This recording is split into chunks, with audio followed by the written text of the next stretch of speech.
ತುಳುನಾಡು ಅಂದ ಕೂಡಲೇ ನಮಗೆ ನೆನಪಿಗೆ ಬರೋದು ದೈವಗಳ ನಾಡು ಅಂತ.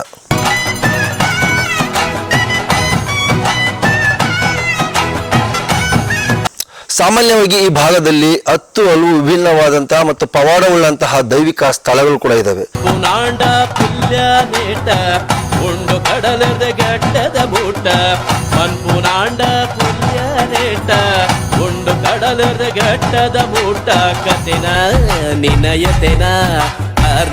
ಸಾಕಷ್ಟು ಜನರು ಇಲ್ಲಿ ಬಂದು ತಮ್ಮ ವಿನಂತಿಯನ್ನ ಪ್ರಾರ್ಥನೆಯನ್ನ ಆ ದೇವರುಗಳಿಗೆ ಅರ್ಪಿಸಿ ಅಲ್ಲಿಂದ ಪರಿಹಾರವನ್ನು ಕೂಡ ತೆಗೆದುಕೊಂಡು ಹೋಗಿರ್ತಕ್ಕಂಥ ಸಾಕ್ಷಿಗಳು ಕೂಡ ಸಾಕಷ್ಟು ಇದ್ದಾವೆ.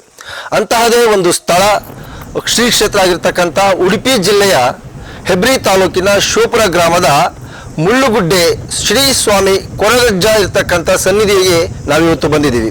ಈ ಸ್ವಾಮಿಯ ಒಂದು ಪವಾಡಗಳೇನು ಮತ್ತೆ ಭಕ್ತರಲ್ಲಿ ಬಂದು ಯಾವ ರೀತಿಯಾಗಿ ಆ ಸ್ವಾಮಿಯಲ್ಲಿ ಪ್ರಾರ್ಥನೆಯನ್ನು ಸಲ್ಲಿಸಿ ಪರಿಹಾರಗಳನ್ನು ಪಡೆದುಕೊಂಡು ಹೋಗ್ತಾ ಇದ್ದಾರೆ, ಮತ್ತೆ ಭಕ್ತರ ಮಾತುಗಳ ಜೊತೆಗೆ ಇಲ್ಲಿನ ಒಂದು ಶ್ರೀ ಧರ್ಮದರ್ಶಿಗಳು ಏನು ಹೇಳ್ತಾರೆ, ಯಾವ ರೀತಿಯಾಗಿ ಇಲ್ಲಿ ಸಾಕಷ್ಟು ಸಮಸ್ಯೆಗಳಿಗೆ ಭಕ್ತಾದಿಗಳಿಗೆ ಪರಿಹಾರ ಸಿಕ್ಕಿದೆ ಮತ್ತು ಇಲ್ಲಿನ ಸ್ಥಳ ಮಹಿಮೆ ಏನು ಅನ್ನೋದನ್ನ ತಿಳಿದುಕೊಳ್ಳೋಣ ಬನ್ನಿ.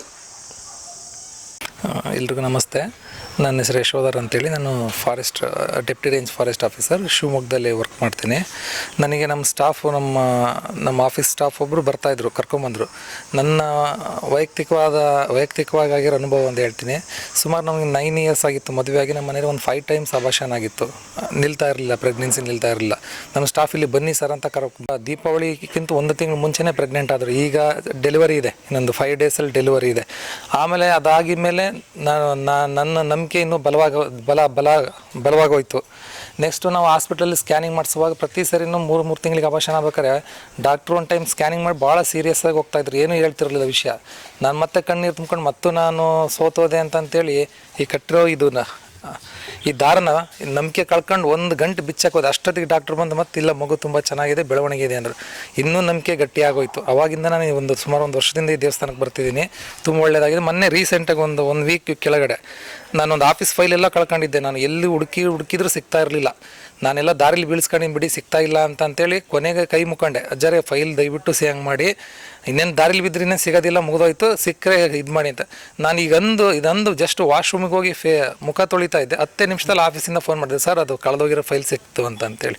ಇದು ನನಗೆ ನಡೆದಿರೋ ನಿಜವಾದ ಅನುಭವ. ಇದು ಅವಾಗಿಂದ ಇಲ್ಲಿ ಬರ್ತೀನಿ. ಆಮೇಲೆ ಇಲ್ಲೇ ಕ್ಷೇತ್ರದ ವಿಶೇಷ ಏನಂದರೆ, ಸುಮ್ಮನೆ ನಿಮಗೆ ಆ ಪೂಜೆ ಮಾಡಿಸಿ ಈ ಪೂಜೆ ಮಾಡಿಸಿ ದುಡ್ಡು ಕೊಡಿ ಅದು ಆ ಥರದ್ದು ಏನೂ ಇಲ್ಲ. ಯಾವುದೇ ವಿಧವಾದ ನಮಗೇನೋ ಒಂದು ಮಂಕ್ ಬುದ್ಧಿ ಹರ್ಚೋದಾಗಲಿ, ನೀವು ಈ ಪೂಜೆ ಮಾಡಿಸಿ ಇಷ್ಟು ದುಡ್ಡು ಕಟ್ಟಿ ಇಷ್ಟು ಒಳ್ಳೇದಾಗುತ್ತೆ ಅದು ಒಳ್ಳೇದು, ಎಲ್ಲ ಬಂದಿರೋರಿಗೆಲ್ಲರಿಗೂ ಒಂದೇ ಭಾವನೆಯಲ್ಲಿ ನೋಡ್ತಾರೆ.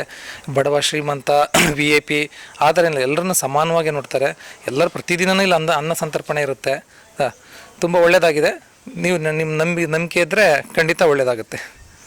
Thank you sir. ತಮ್ಮ ಅನುಭವಗಳು ಹೇಳ್ಕೊಳ್ಳೋದಕ್ಕೆ ಇಷ್ಟಪಟ್ಟರೆ ಇತ್ತೀಚೆಗೆ ನಾವೇ ನೋಡ್ತಾ ಇದ್ದೀವಿ, ತುಂಬ ಜನ ಭಕ್ತರು ಸೊ ತಮ್ಮ ಪರಿಚಯನ ಮಾಡ್ಕೊಳ್ಳೋದ್ರ ಮೂಲಕ ನಮ್ಮ ಮೊದಲ ಅನುಭವಗಳನ್ನ ಒಂದಷ್ಟು ನಮ್ಮ ಮುಂಚಿನಿಸಿ ಹೇಳ್ತೀವಿ. ಮೊದಲಾಗಿ ಎಲ್ಲರಿಗೂ ನಮಸ್ಕಾರ. ನಾನು ಹೇಳಬೇಕಾದ್ರೆ ದೈವಾರಾಧನೆಗೆ ದೈವಾರಾಧನೆಯ ಬಗ್ಗೆ ಅಷ್ಟು ಅರಿವಿದ್ದು ದೈವಾರಾಧನೆಗೆ ಬಂದವನಲ್ಲ. ನಾನು ಹುಟ್ಟಿಯಾದ ಮೇಲೆ ನಾನು ವಿದ್ಯಾಭ್ಯಾಸ ಇದು ಮಾಡಿಕೊಂಡು ವ್ಯವಹಾರ ಕ್ಷೇತ್ರದಲ್ಲಿ ಒಂದು ಒಳ್ಳೆ ಹೆಸರು ಮಾಡಬೇಕು, ವ್ಯವಹಾರ ಕ್ಷೇತ್ರದಲ್ಲಿ ಒಂದು ಒಳ್ಳೆ ಹೋಟೆಲ್ ಅಂದರೆ ನಾನು ಅದೊಂದು ದಾರಿ ಹುಟ್ಟಿದಾಗಿಂದನೂ ಹೋಟೆಲ್ ಅನ್ನುವಂಥದ್ದು ನನ್ನ ಮನಸ್ಸಿನಲ್ಲಿ ಇದ್ದದ್ದಂತೆ. ಸೊ ಹೋಟೆಲ್ ಇಂಡಸ್ಟ್ರಿಯಲ್ಲಿ ದೊಡ್ಡ ಒಂದು ಸಾಧನೆ ಮಾಡಬೇಕಂತ ಹೊರಟಿದ್ದೆ. ಹಾಗಾಗ್ಲಿಕ್ಕೆ ಹೋಗಿ ಆ ಹೋಟೆಲ್ ಇಂಡಸ್ಟ್ರಿಯಲ್ಲಿ ದೇವರ ದಯದಲ್ಲಿ ಒಳ್ಳೆಯ ಒಂದು ಹೆಸರು, ಒಳ್ಳೆಯ ಒಂದು ಖ್ಯಾತಿಯನ್ನು ಪಡೆದು ಹೆಬ್ರಿಯ ಊರಿನಲ್ಲಿ ವಿನಯ ಅಂದರೆ ಹೊಸ ಪರಿಚಯಗಳನ್ನು ಮಾಡಿಕೊಂಡು ಹೊಸ ವಿವಿಧ ಖಾದ್ಯಗಳನ್ನು ಅಲ್ಲಿ ಹೊಸದಾಗಿ ಮಾಡಿಕೊಂಡು ವ್ಯವಹಾರ ಕ್ಷೇತ್ರದಲ್ಲಿದ್ದೆ. ಆಮೇಲೆ ಸಾಧಾರಣ 8-9 ವರ್ಷ ಹಿಂದೆ ಕಾಲೇಜಲ್ಲಿ ಕಲಿತಿರುವಾಗ ಮನೆಗೆ ಬಂದಾಗ ಒಂದು ಬಾಡಿಯಲ್ಲಿ ವೈಬ್ರೇಷನ್ ಶುರುವಾಯಿತು. ಶುರುವಾಗಿ ಇನ್ನೊಂದು ಮಾತಾಡ್ಲಿಕ್ಕೆ ಶುರು ಮಾಡುವ ಹಾಗೆಲ್ಲ ಆಯಿತು. ಹಾಗಾಗ್ಲಿಕ್ಕೆ ನಾನೊಂದು ಸ್ವಲ್ಪ ಅದನ್ನು ಮೂಢನಂಬಿಕೆ ಅಂತೇಳಿ ನಾನು ಭಾವಿಸ್ತಿದ್ದೆ, ಈಗಲ್ಲ. ಹಾಗಾಗ್ಲಿಕ್ಕೆ ಹೋಗಿ ಅದ್ರ ಬಗ್ಗೆ ನಾನು ಜಾಸ್ತಿ ಫೋಕಸ್ ಮಾಡಲಿಲ್ಲ. ವೈದ್ಯಕೀಯಕ್ಕೆ ಜಾಸ್ತಿಯಾಗಿ ನಾನು ಹೋಗ್ಬೇಕಂತ ಅಂದ್ಕೊಂಡೆ. ವೈದ್ಯಕೀಯದ ವಿಚಾರದಲ್ಲಿ ಹೋಗ್ತಾ ಇದ್ದೆ. ಆಮೇಲೆ ಮಣಿಪಾಲದಲ್ಲಿ ತುಂಬ ಸಾಕಷ್ಟು ವೈದ್ಯಕೀಯನ ಮಾಡಿಕೊಂಡೆ. ಕೆಲವೊಂದು ಸಲ ಹೀಗಾಗ್ತಿತ್ತು ಅಂತ ಹೇಳಿದರೆ ವಾಮಿಟಿಂಗ್ ಶುರು ಆಗ್ತಿತ್ತು. ವಾಮಿಟಿಂಗ್ ಶುರು ಅಂತಂದರೆ 7-8 ದಿನ ವಾಮಿಟಿಂಗ್ಗೆ. ಊಟ ತಿಂತಿರ್ಲಿಲ್ಲ, ನೀರು ತಿಂತಿರ್ಲಿಲ್ಲ, ಬಾಡಿಯಲ್ಲಿ ಕೆಪಾಸಿಟಿ ಇರ್ತಿರ್ಲಿಲ್ಲ. ಆಮೇಲೆ ಕೆಲವೊಂದ್ಸಲ ಹೀಗಾಗ್ತಿತ್ತು, ನಡೀತಿರುವಾಗ ಸೊಂಟದ ಕೆಳಗೆ ಬಲ ತಪ್ಪಿ ಹೋಗುವಂಥದ್ದು.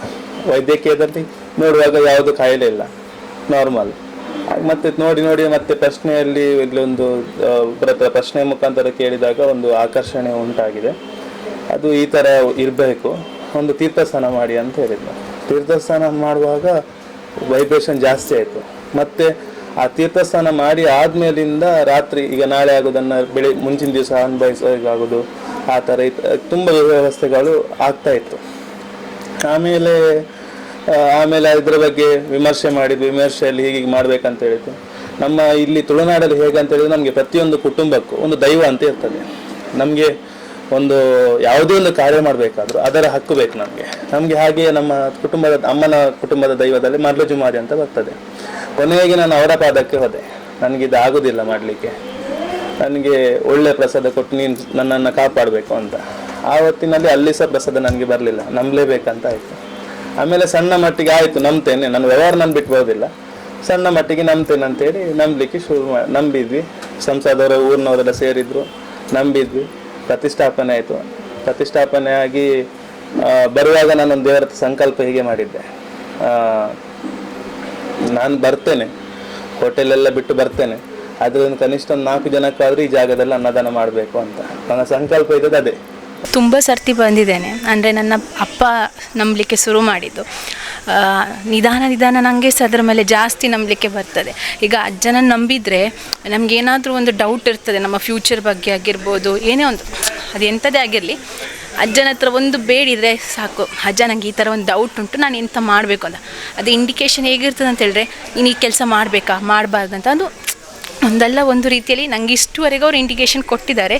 ಸೊ ಮುಂದೆ ಕೂಡ ನಾನಂತೂ ನಂಬ್ತೇನೆ, ಉಳಿದವರಿಗೆ ಅದು ಅವರ ಬಿಲೀಫ್, ಅದು ನಾನು ಹೇಳಲಿಕ್ಕಾಗೋದಿಲ್ಲ. ಬಟ್ ನನಗೆ ಅಜ್ಜ ನನ್ನ ಹಿಂದೆ ಇದ್ದಾರೆ, ನನ್ನ ಕೆಲಸಕ್ಕೆ ತುಂಬ ಒಂದು ಹೆಲ್ಪ್ ಮಾಡಿದ್ದಾರೆ. ಸೊ ಸಿಂಚನ ಒಂದು ಕನಿಷ್ಠ 4 ಜನಕ್ಕಾದರೂ ಜಾಗದಲ್ಲಿ ಅನ್ನದಾನ. ಯಾಕಂತ ಹೇಳಿದರೆ, ನಮ್ಮ ಅಪ್ಪನ ಮನೆಯಲ್ಲಿ ಅಲ್ಲಿ ತುಂಬ ಜನ ಊಟ ಮಾಡಿ ಹೋಗ್ತಾ ಇದ್ರು.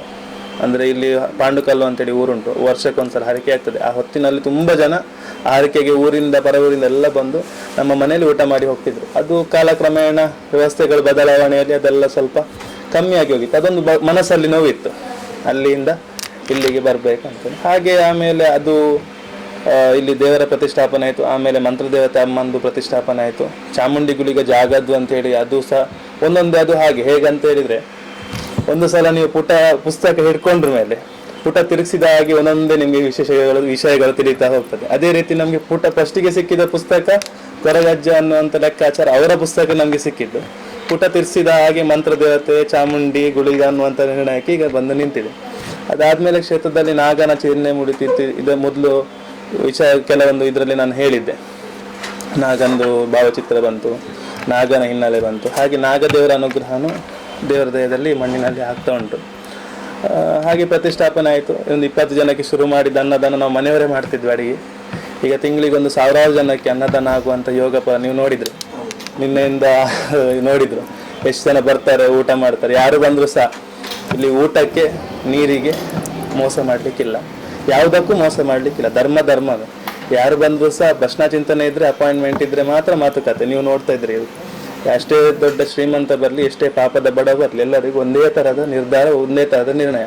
ಇಚ್ಛಾನುಸಾರ ಸೇವೆಗೆ ಸಲ್ಲಿಸುವ ಕಾಣಿಕೆ ಇದ್ರೂ ಸಹ ಅವರಿಗೂ ದೇವರಿಗೆ ಮಾತ್ರ ಹೇಳಲಿಕ್ಕೆ. ಯಾರು ಹಾಕಿದ್ರು ಯಾರು ಹೋದ್ರಂತ ನಾನು ನೋಡೋದಿಲ್ಲ. ಅವರೊಂದು ಲೆಕ್ಕಕ್ಕೆ ಎಷ್ಟು ಹಾಕಿದ್ರು ಸಹ ದೇವರ ಕಾಣಿಕೆ ಡಬ್ಬದಲ್ಲಿ ಇರ್ತದೆ.